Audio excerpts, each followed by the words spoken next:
When you think about the word strong, I'd say you think about men a lot of the time. You don't think about women, but actually, to me at the moment, it's trying to change that narrative of strong isn't just a masculine word, it can be feminine as well. I'm AJ Odudu and this is Sporty AF. Sporty and Female. I think I like to see pressure as a privilege, you know, if you're in a high pressure environment, like you've earned your place there. A brand new series from Team GB.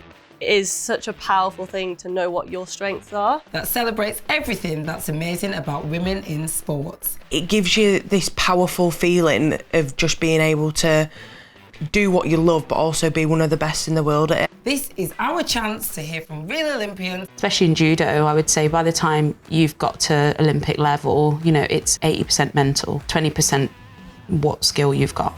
About what life's really like as a woman in sport at the top of her game. Let's get started.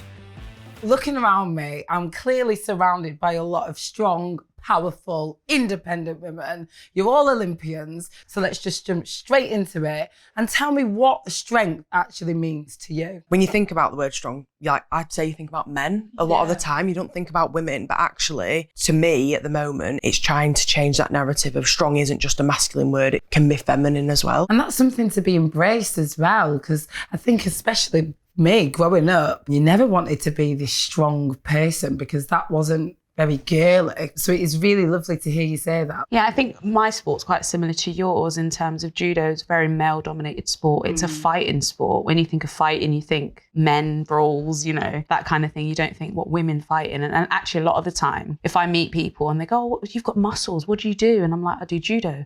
What, you fight people? You don't look like a fighter. You're too pretty to be a fighter. And you get that a lot. So with canoeing, for example, do you have to have strong arms or does your core need to be strong? Do you need your legs to do anything? What do you need? I think a lot of people think that we don't use our legs at all. Yeah. And there's a bit of a cliche of how a kayaker looks, a bit of a triangle with a really broad shoulders and like skinny legs, but it's not really like that at all. It's not just all here. It's not just all It's here. not all there. What about you with cycling? Did your upper body play a part in that? Massively, because when you're on the bike, for example, like you've got to have a strong core and whatever you're putting through your legs, you need to be able to stabilise through here and through your arms. And there's so many different athletes on the circuit, like some have more skill based, but like raw power is like a huge thing in track cycling. God, it sounds exhausting. We talk a lot in rugby about like having our different super strengths. My super strengths on the pitch are like being able to bust through tackles. To be able to do that like in the gym, I need to be able to lift as much as I can, whereas some of the other girls' super strengths is like their speed and their strength to be able to accelerate through those first 5 meters. So it looks different for everybody. Even within the same sport, you'll all have different body types and train completely differently. There's probably sometimes like 20 kilos between some of us. Like some of us weigh like 80 kilos plus, some of us weigh 60 kilos. We do different jobs on the pitch. It is such a powerful thing to know what your strengths are. I love that Abi said about super strength. I've brought that into my own training and things like that. I am strong. I'm probably one of the strongest on the circuit, which is really powerful to me. How have your individual sports made you feel physically and mentally strong? Over the years, it's definitely changed. Like when I was a 16-year-old, I probably didn't feel like mentally strong within my sport. I felt maybe quite a bit of ashamed to be like a female rugby player. But actually, the way that my sport has now changed and made me feel over the past couple of years, like going to an Olympics, it gives you this powerful feeling of just being able to do what you love, but also be one of the best in the world at it. I think that that's like a really special feeling. And sometimes you have to tell yourself that, because I think as athletes, we forget like how good we actually are. I'm surrounded by females all day, every day. We always uplift each other. If one of us isn't feeling it, we've got to uplift the other one to be able to perform. Does that carry through to the more individual sports? Cycling, yeah, is a very individual sport, but we do a team sprint and there's 3 riders and you've got to get all 3 riders over the line. So there is an element of team having that daily competition, but being able to support each other in a way that like, it's a mutual respect that we all just want the same thing out of this. And yeah, we want to be the fastest in the world, but the day-to-day grind is the hardest part. Yeah. Once you get to the Olympics, like the hard work's pretty much done, and like just having that surrounding group of girls, even though you're in an individual sport, is like massive, I think, because as I said, on a day-to-day basis, you won't want to be doing it on your own. It's not just what you see on the day, on race day, the day that you have to perform. How do you prepare mentally? Trusting that you know that you've done the work. By the time you've got to Olympic level, you know, it's 80% mental, 20% what skill you've got. Wow, really and you're all is. nodding as well, so you all agree with that, really? For canoeing, so much of it is out of your control. My coach has a good kind of saying where you never paddle the same river twice. You learn over time and experience to deal with things that are so out of your control, like the weather can be one, the judge's decision can be another. Keep control of what you can control and a lot of trust and belief in that. But yous are all at the top of your game. I mean, Olympians, for crying out loud. How do you deal with the pressure going into any competition? If you didn't feel the pressure, it wouldn't be worth anything. Like for me, it's part of the process. When I start to feel that pressure, I'm like, bring it on. Come on, bring it on. Yeah. This is part of how I'm supposed to feel. I think I like to see pressure as a privilege, you know. If you're in a high pressure environment, like you've earned your place there. And I think when it comes to the Olympics, yeah, it's the most pressure you're ever probably going to feel, but you've got to figure out whether that's external, whether it's internal, and how you're going to deal with that. You make a really interesting point there as well. If you weren't at the top of your game, there would be no pressure at all. So it's a real honour for you to feel that pressure, although rather you than me. I had nothing left mentally to keep going. I then chose just being here and being happy. Never used to be a very open person with how I was feeling. My only other way was self-harming. What impact do you think it makes when global athletes like Naomi Osaka and Simone Biles come out and talk openly about their mental health? It's a strength to talk about it to start with, even with your closest friends, your family.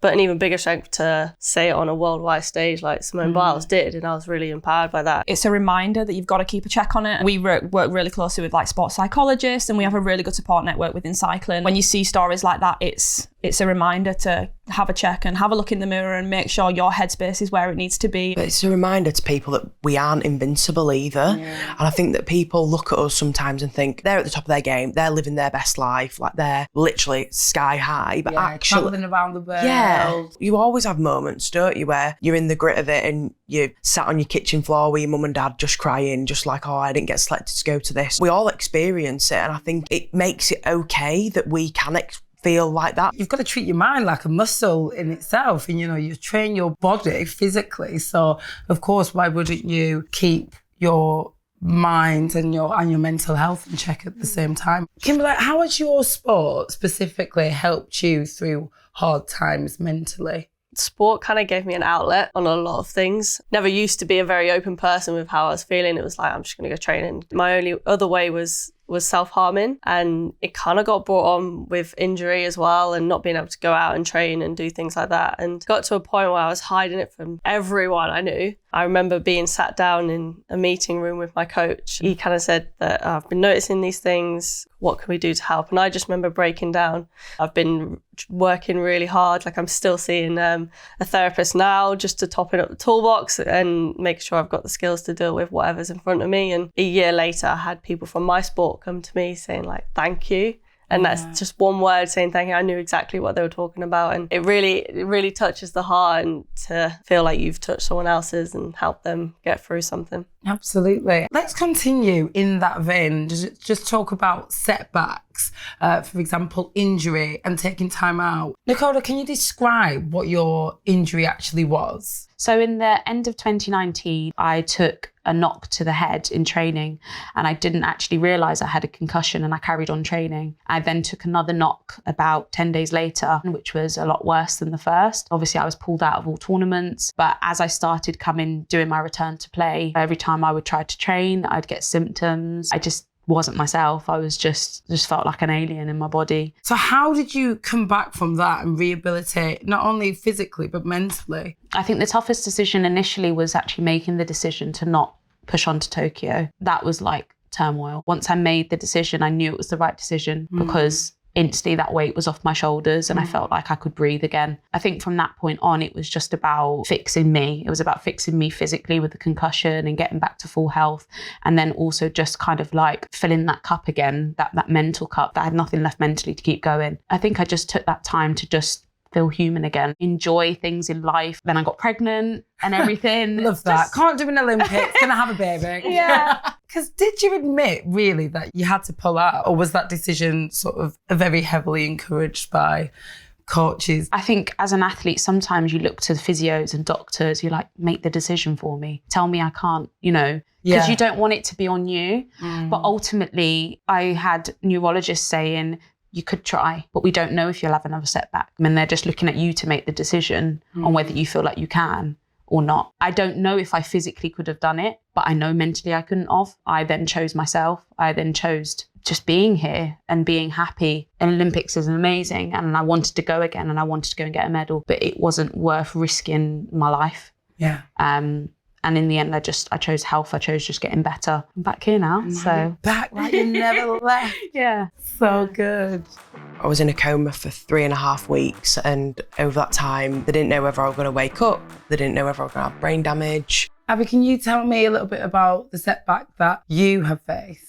This time last year, I got diagnosed with a rare autoimmune illness. So it's called autoimmune NMDA receptor encephalitis. Basically, in a summary, my body thought my brain was in trouble, sent antibodies to my brain, which basically made my brain swell. I had my first seizure, like sat at the dinner table with my mum, eventually got taken to hospital, and they basically said it would happen once and it wouldn't happen again. That was kind of the end of it. And then I had 3 more seizures over the next 3 more days. And then eventually they said I had stress-induced psychosis. I then got sectioned, basically.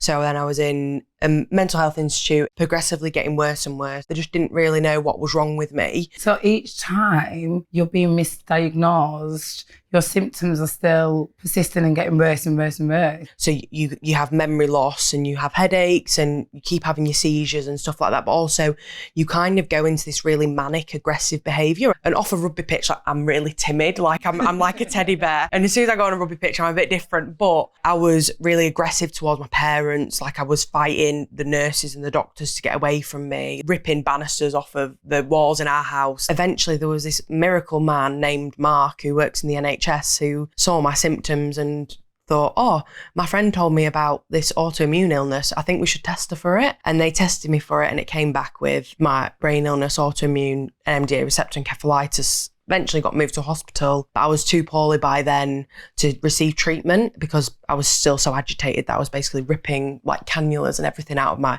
neck and my arms. So asked my dad, I think we need to put her in a medical induced coma. I was in a coma for 3.5 weeks, and over that time, they didn't know whether I was going to wake up. They didn't know whether I was going to have brain damage. They didn't really know what was going to happen. I had pneumonia twice. I had all the chemo I had while I was asleep. Plasma exchanges, everything. They just knew that if they didn't treat it really like aggressively, then I probably was going to die. Eventually I woke up, like looking at all the nurses around me, was just like, yeah, I think I'm in hospital, but didn't really know what was going on. I'd lost 20 kilos. I couldn't walk. I couldn't talk. I couldn't do anything for myself. It gets the bad bit when you can't even walk to go to the toilet on your own. But I woke up and I said, how long is the World Cup, Mum? She was like, it's in 3 weeks. I went, oh yeah, I can definitely, all right, yeah. I can definitely do that. Honestly, the mindset of an athlete. Honestly. Even after all that, you're like, let's go again. I've got this. Honestly, I couldn't even walk at this point. Like I couldn't even lift myself up off of a bed. And I was like, yeah, I can go to the World Cup in 3 weeks. And it's made me probably be a better rugby player now, because there was a point when I woke up am I going to have to maybe be in a wheelchair for the rest of my life? My dad said there was so many points where we just thought I was going to die. I didn't lose their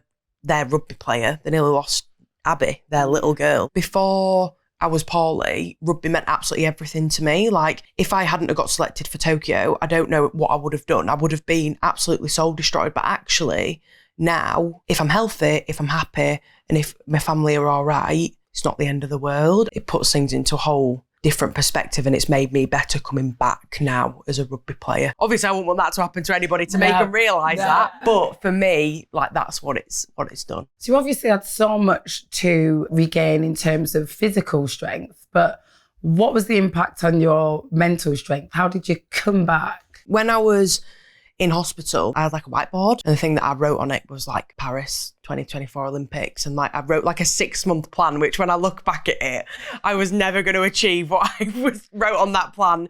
Big goals though. Big goals.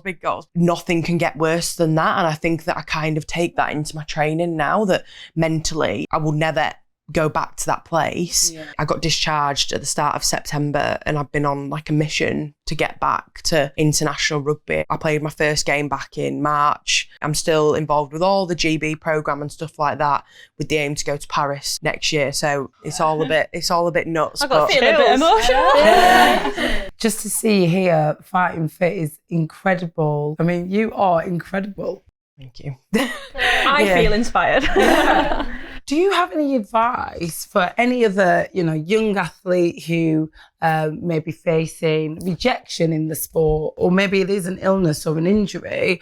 What would you say to those people? When you're younger, you think you have to be the best one when you're 7, 8, 15.